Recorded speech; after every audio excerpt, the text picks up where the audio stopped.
Hey you. Yeah, you. Are you a nerd? Of course you are. How else would you have found this video? Do you like music? As long as you have working ears, I'm betting you do. How about hip hop? Then, can I interest you in a genre of music that will alienate you from both groups simultaneously? Introducing Nerdcore. Bear with me. Am I the best person to lead a conversation on this topic? No, I'm not. But, am I a professional video essayist? Also, no. But, am I a lifelong music lover with an almost obsessive knowledge base on the topic? Still no, but I'm a ramble about it anyways. I was never really into music as a kid. I didn't have favorite albums, artists, or even really songs. There are about 4 or 5 songs that I ever really clicked with that I would listen to occasionally when I was feeling feelings, but other than that, my childhood was mostly just eerie silence. To be fair, my mother did listen to a country music channel which would play the same 5 songs on repeat, which is about the fastest way to breed hate for a medium. Then I discovered Weird Al Yankovic. The idea of a song that was intended to be funny, that was not intended to be taken seriously, just fascinated me, and I developed a bit of a taste for parody songs.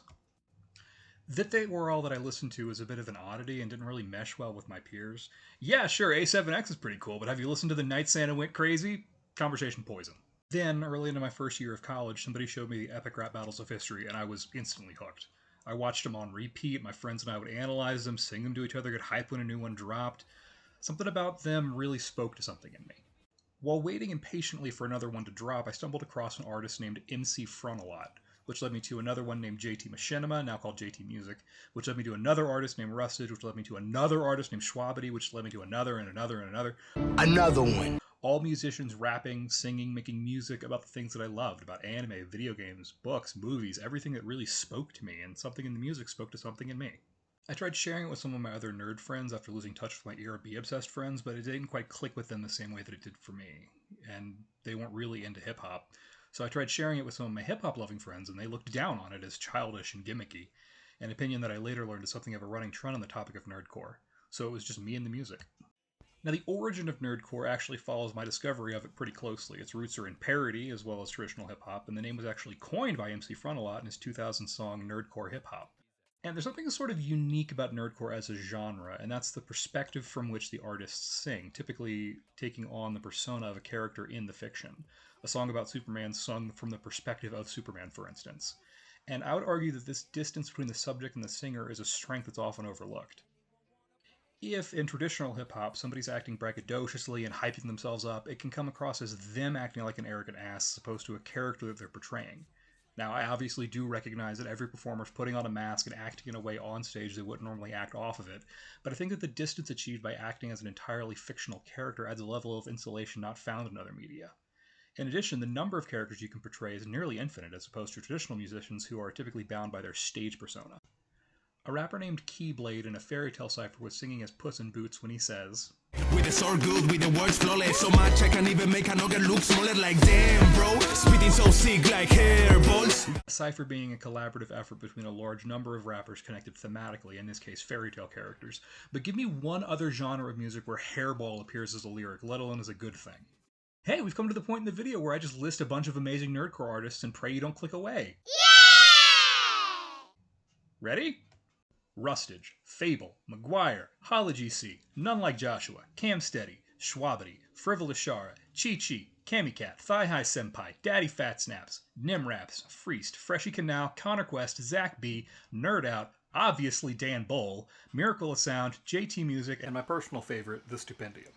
I'd like to take a closer look at those last 3 if we could. Miracle of Sound, JT Music, and The Stupendium, each of which I think flawlessly portrays a corner of nerdcore in their own way. I'm going to suggest some tracks by them, they'll be in the description. JT Music was one of the first nerdcore artists that I found after my ERB phase, consisting of artists Skull and Pat with a regular guest star named Andrea Storm Caden, and they've consistently had me coming back for their certified bangers. From their early work with FNAF to their Fallout song Welcome to My Apocalypse, their Cult of the Lamb song, everyone was a thrill ride, something that you would listen to while banging your head, and in my opinion portray exactly how much fun this genre can be with goofy and awesome energy.